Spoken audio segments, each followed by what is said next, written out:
ये होते होते फिर से मैं इसमें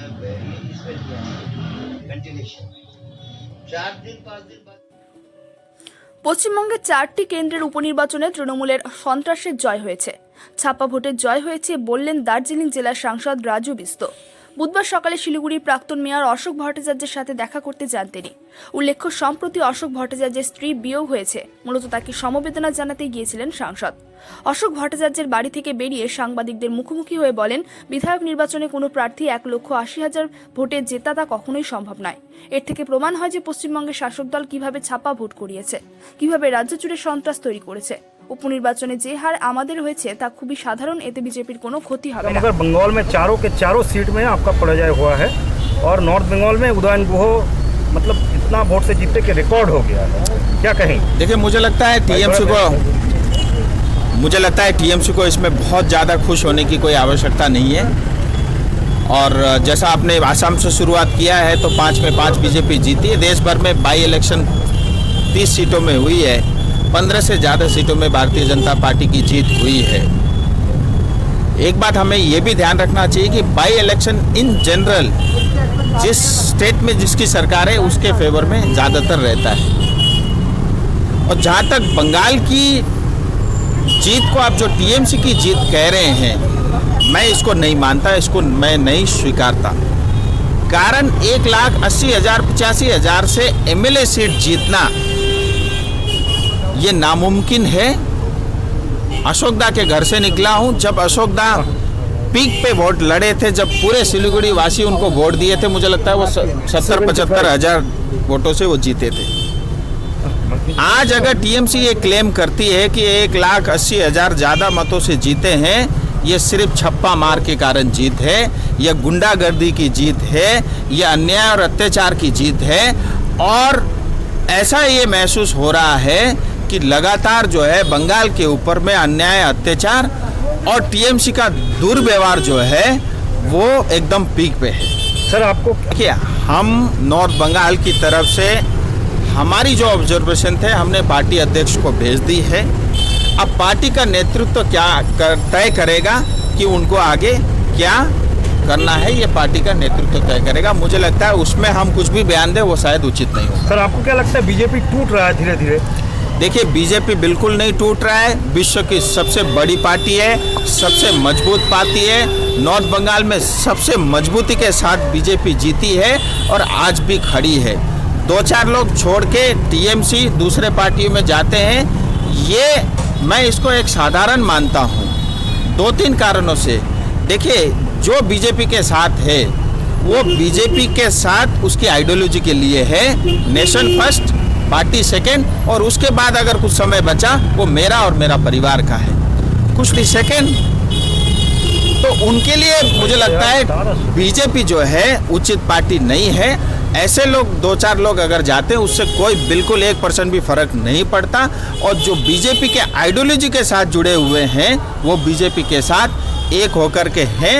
आने वाले आपको चुनाव में हम दिखा देंगे कि बीजेपी की नॉर्थ बंगाल में कितनी बड़ी ताकत।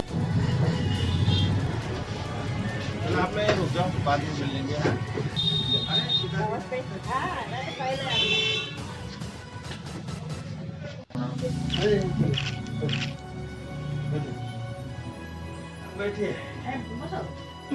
कल आया ना? हाँ, मैं कल आया था ना, और मैं खुड़ीबाड़ी में मीटिंग। हाँ मैं नक्सलबाड़ी चला गया। गौतम भी आया था, ये चाहता था कि टाइम चेंज करें, ठीक है? उसके बाद सुना कि सारे लोग हो जाए। मैं रात को 8:30 बजे पहुंचा, 8:45 बजे सवेरे को। हाँ हाँ, तभी आज सुबह पहुंच रहा था तो मैं बोला आपके शिष्य हैं, शिष्य को लेके आता हूँ। कल भी एक ये बस में किया असेंबली में, एक का सजेशन असद से क्या वो हम लोगों का असेंबली का जो अभी सेशन में जो क्वेश्चन वाला है, क्वेश्चन डाला मैंने।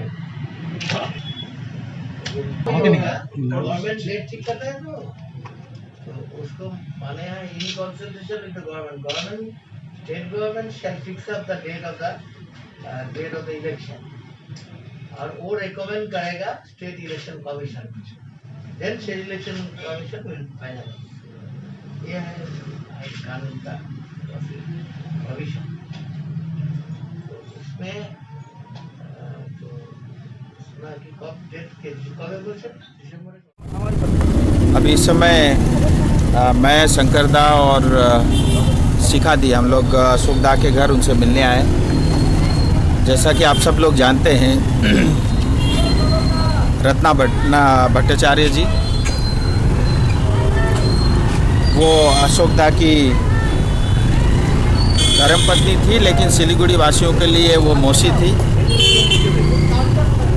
और उनका जाना पूरे सिलीगुड़ी शहर के लिए बहुत बड़ी क्षति है।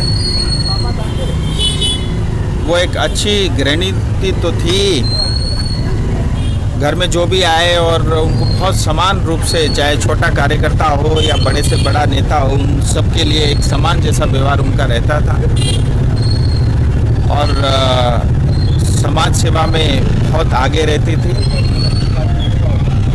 गरीब की हितों के लिए हमेशा तत्पर रहती थी। हम सब जानते हैं अशोकदा का सिलीगुड़ी के लेकर के बहुत बड़ा योगदान है, लेकिन उनकी पत्नी का भी कम नहीं था। इस दुख की घड़ी में हम सब लोग सांसद विधायक से लेके समस्त सिलीगुड़ी वासी अशोकदा और उनके परिवार के साथ खड़े हैं और उनके परिवार के प्रति जो भी क्षति हुई हमारी सबकी संवेदनाएं उनके प्रति।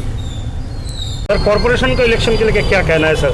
अभी समय बहुत है। मुझे लगता है कॉरपोरेशन के लिए कभी 1 घंटे बैठ के आपके साथ बात करनी पड़ेगी।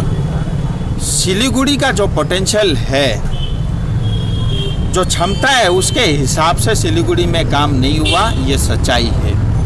यहाँ की ट्रैफिक की समस्या, यहाँ की गुंडागर्दी, लैंड माफिया से लेकर के अभी 3 दिन पहले एनजीपी में जिस तरह से टीएमसी के लोग आपस में भिड़े और जो है यहाँ के व्यापारी वर्ग से पैसा वसूलना, चाय बगान से पैसा वसूलना और पार्टी फंड के नाम से एक एक जो है जिला के कार्यकर्ता से लेकर नेता करोड़ों रुपए का जो घोटाला कर रहे हैं, जिस तरह से गुंडागर्दी से पैसा वसूली कर रहे हैं, ये सब सिलीगुड़ी की जनता को पता है।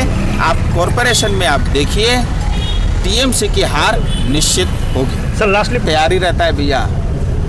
जो आदमी अपनी सीट हार गया वो तो खाली हो गया, नौकरी तो चली गई, तो वो तो तैयारी होंगे। हमारे लिए देखिए सिर्फ चुनाव इम्पोर्टेंट नहीं है। भारतीय जनता पार्टी का संगठन एक अविरल नदी की तरह है जो बहती रहती है और जितना बहती उतना अमृत उसमें से निकलता रहता है। ये तो ठहरे हुए पानी, वे सड़े हुए पानी है, तालाब का पानी ठहर जाता है, सड़ जाता है, इसलिए उनके पास समय ही समय है।